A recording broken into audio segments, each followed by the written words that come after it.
तो डायन, ये नाम आपने तो बहुत बार सुना होगा। तो आज की स्टोरी जो है इसी के ऊपर है। एक नहीं, दो नहीं, बल्कि 5 डायन एक लड़के के पीछे पड़ जाते हैं और उसके साथ क्या क्या होता है वो आज आपको इस स्टोरी में पता चलेगा। तो एक रोहित नाम का लड़का होता है जो कि जॉब के इंटरव्यू के लिए अपने गांव से यहाँ पे बाहर आया होता है। तो उसका इंटरव्यू बहुत ही अच्छा हुआ था और अपने गांव को है ना वापस वो आ रहा था। तो स्टेशन पे यहाँ पे पहुँचता है। तो स्टेशन पे जैसे ही जाता है तो शाम के यहाँ पे ज़्यादा टाइम नहीं हुआ था, 7 बजे थे। बट यहाँ पे स्टेशन है ना पूरा यहाँ पे खाली हो रखा था। वो स्टेशन पे इसीलिए जाता है ताकि वो ना ट्रेन से यहाँ पे अपने गाँव को जा सके। तो उसका गाँव है ना यहाँ पे, उसका गाँव का नाम है ना यहाँ पे आनंदपुर था, ठीक है। तो यहाँ पे ट्रेन का किराया जो होता है वो बस से ना आधा होता, तो इसीलिए ना वो ट्रेन से जाने वाला था। तो जैसे ही वो स्टेशन पे आता है तो स्टेशन है ना पूरा यहाँ पे खाली होता है, यानी सुनसान सा होता है। वहाँ पर उनको एक अंकल दिखाई दे जो कि अपनी चाय की टपरी को यहाँ पे समेट ही रहे थे। तो वहाँ पे रोहित पहुँचता है और रोहित कहता है अंकल थोड़ी सी चाय बना दो। तो वो टपरी समेट के यहाँ पे जा रहा था, फिर भी अंकल है ना यहाँ पे अच्छे अंकल थे तो उन्होंने ना उनके लिए चाय बना दी। फिर रोहित ने यहाँ पे चाय पी और वो अंकल भी यहाँ से चले गए। तो अब है ना स्टेशन पे रोहित अकेला पड़ गया था क्योंकि वो अंकल भी जा चुके थे और वो है ना ट्रेन का वेट करते करते उनका है ना टाइम भी 2 घंटे बीत चुका था। 7 से यहाँ पे 9 बज चुके थे, फिर भी है ना उनका ट्रेन यहाँ पे नहीं आया।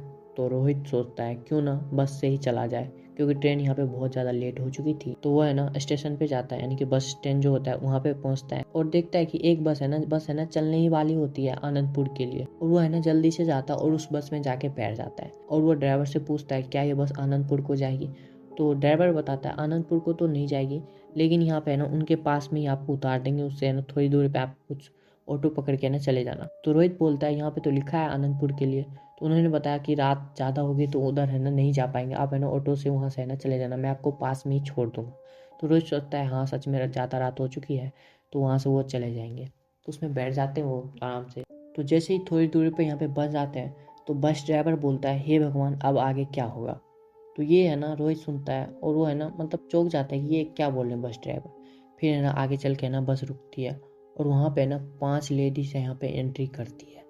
5 लेडी है ना जैसे एंट्री करती है उससे पहले बस ड्राइवर ने जितने भी बैठे थे बस के अंदर सबको ये बोल दिया था कोई भी कुछ नहीं बोलेगा, सब अपनी सर को नीचे झुका के रहेंगे। तो ये बोल दिया था। रोहित को अजीब सा लग रहा था ये क्या बोल रहे हैं बस वाले।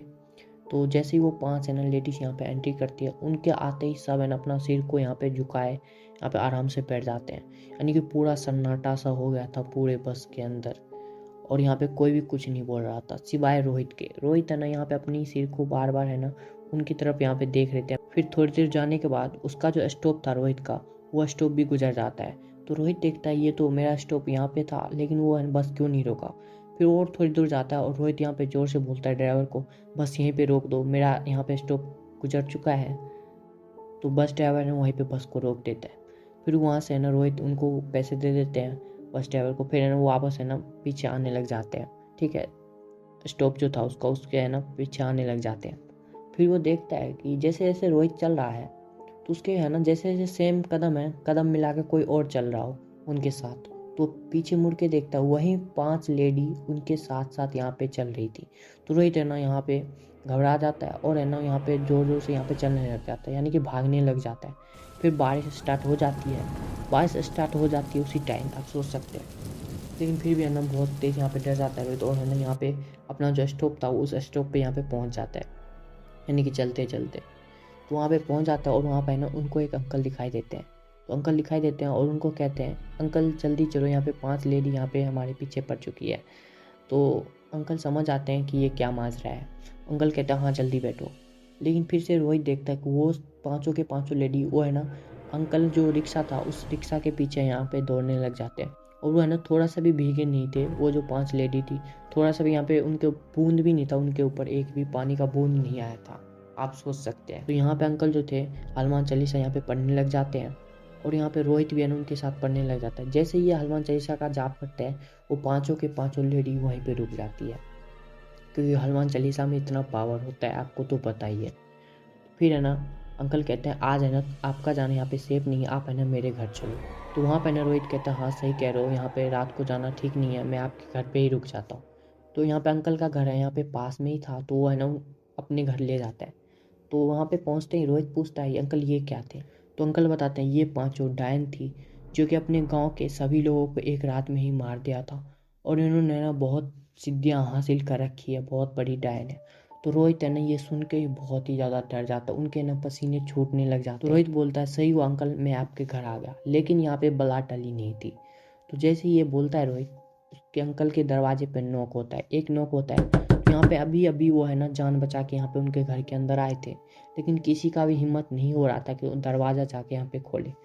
फिर है ना थोड़ी देर वेट करते हैं, फिर से यहाँ पे दरवाजे पे नॉक होता है। अब की बार 2-3 बार नॉक होता है और है ना जोर जोर से अब की बार नॉक होने लग जाता है। तो कोई भी दरवाज़ा खोलने के लिए नहीं जाता है। फिर शांत हो जाती है सब कुछ, आराम से सन्नाटा सा छा जाता है, वहाँ पे सारे डर चुके थे। फिर अंकल साइड जो दरवाजे का में होता है देखने का, उस वहाँ पे जाते और देखते हैं, और बाहर देखते कि वो पांचों के पांचों डायन उसके दरवाजे के आगे खड़ी होती है। वही है ना दरवाज़ा बार बार नॉक कर रही थी। तो अंकल की जो बीवी थी वो कहते हैं जाके देखो ना कौन है, और वो जल्दी से आती है और दरवाज़ा को खोल देती है। और जैसे ही दरवाज़ा खोलती है, अंकल की बीवी वहाँ से है ना बहुत तेज, यहाँ पे लगता है किसी ने उसको खींच लिया दरवाज़ा खोलते ही। और यहाँ पे बाहर से दरवाज़ा बंद हो जाते हैं, और अंकल और जो रोहित था वो दोनों दरवाज़ा खोलने की बहुत कोशिश करते क्योंकि बाहर से दरवाज़ा बंद हो चुका था। फिर अचानक से दरवाज़ा खुलता है। तो जैसे ही दरवाज़ा खुलता है तो अंकल बाहर निकलते हैं अपनी पत्नी को ढूंढने के लिए। तो रोहित के पास भी कोई और यहाँ पे उपाय नहीं था, तो रोहित भी बाहर निकलता है और उसके पत्नी को ढूंढने लग जाता है, लेकिन यहाँ पे कोई भी उनको नहीं मिलता। फिर क्या होता है, रोहित यहाँ पे अलग हो जाता है, मतलब दूसरी साइड वो चले जाते हैं खोजने, और दूसरी साइड जो होता है अंकल खोजने चले जाते हैं। दूसरी बार रोहित देखता है वो अंकल है ना जोर से खींचा हुआ है ना, यहाँ पे फिर से है ना उसी कमरे के अंदर चले जाते हैं। आप सोच सकते हैं अपने आप वो है ना खींचा हुआ है ना उस कमरे के अंदर चले जाते हैं, और दरवाजा फिर से अंदर से बंद हो जाता है। तो रोहित है ना यहाँ पे बहुत यहाँ पे डर चुका था, उसके है ना पसीने बहुत ज्यादा छूट रहे थे, बहुत ज्यादा। फिर रोहित बोलते हैं अंकल मुझे बचाओ मुझे बचाओ। तो अंकल बोलते हैं घर के पीछे एक पोखर है, उसमें जाके तुम कूद जाओ जल्दी से। तो रोहित को यहाँ पे तैरने के लिए आता है, और रोहित है ना ऐसे ही करता है, उसमें जाके कूद जाता है। तो पोखर ज़्यादा बड़ा नहीं था, पोखर में आपको बता दो एक तालाब सा होता है, ठीक है, छोटा सा बना हुआ गांव में, उसी टाइप का था, उसके घर के पीछे ही था, उसमें जाके रोहित कूद जाता है। फिर वहाँ पे पांचों डायन आती है, और वो पांचों डायन यहाँ पे पानी में एंट्री नहीं करी थी। पता नहीं क्या था कि कुछ ऐसी चीज़ थी जो कि यहाँ पे रोकती है डायन को यहाँ पे पानी में आने से। तो यहाँ पे ना रोहित यहाँ पे वेट करता, और वो पांचों के पांचों डायन वो है ना जो पोखर था उसके ना चारों ओर चक्कर लगाने लग जाते हैं। आप सोच सकते हैं वहाँ पे रात के यहाँ पे बज चुके थे 12-1 बज चुके थे, और रोहित बहुत तेज यहाँ पे डर चुका था, फिर भी है ना पानी में ही खड़ा था वो, ठीक है, उसको तैरना भी आ रहा था, लेकिन इतना भी पानी नहीं था कि उसमें है ना तैरा जाए, ठीक है। तो नॉर्मल वो खड़ा था, रोहित बहुत तेज डर चुका था, और वो पांचों के पांचों डायन उसके चक्कर लगा रहे थे। फिर ऐसे थोड़ी देर बीता, आधा घंटा बीता, वो पांचों के पांचों डायन वहाँ से ना गायब हो गए। तो रोहित सोचता है कि क्यों ना सुबह का वेट करूं, अभी जाऊंगा तो अभी मैं मारा जा सकता हूं। तो रोहित ऐसे ही करता है, सुबह के 5 बजते हैं और धूप जैसे निकलता है, यानी कि 5 बजे यहाँ पे बहुत ज़्यादा सवेरा हो जाता है, और वो अंकल के घर जाता है। अंकल के घर जाता है तो वो अंकल को मरा हुआ पाता है, जैसे किसी ने चील को उसको नोच खाया हो, और उसकी जो पत्नी थी उसका कोई नामो निशान नहीं था। तो रोहित जो था यहाँ पे बहुत तेज यहाँ पे डर जाता है, वो सोचता है उसके वजह से एक मासूम इंसान की जान चली गई, लेकिन रोहित भी यहाँ पे क्या कर सकता था। फिर है ना यहाँ पे वो है ना वहीं से सुबह होते ही यहाँ पे चला जाता है अपने गांव की ओर, ठीक है, विलेज जो होता है उसका, यहाँ पे आनंदपुर जो होता है वो है ना गांव का बस पकड़ता है, वहाँ से ना चला जाता है। तो रोहित ने यहाँ पे मेंशन नहीं किया तो अंकल के बारे में लोगों को बताया या नहीं, लेकिन यहाँ पे उसकी जो पत्नी थी उसका भी कोई पता नहीं था। हो सकता है कि वो जो पांचों डायन थी वो है ना अपने ग्रुप में उसको शामिल कर लिया हो, या फिर उसको है ना मार दिया हो। तो आपका क्या राय है, आप है ना मुझे कमेंट बॉक्स में बता सकते हैं। तो ये एक रियल स्टोरी है, आई होप आपको पसंद आया होगा। तो अगर पसंद आया तो प्लीज़ वीडियो को लाइक कर दे और चैनल को सब्सक्राइब कर दे। Thank you so much.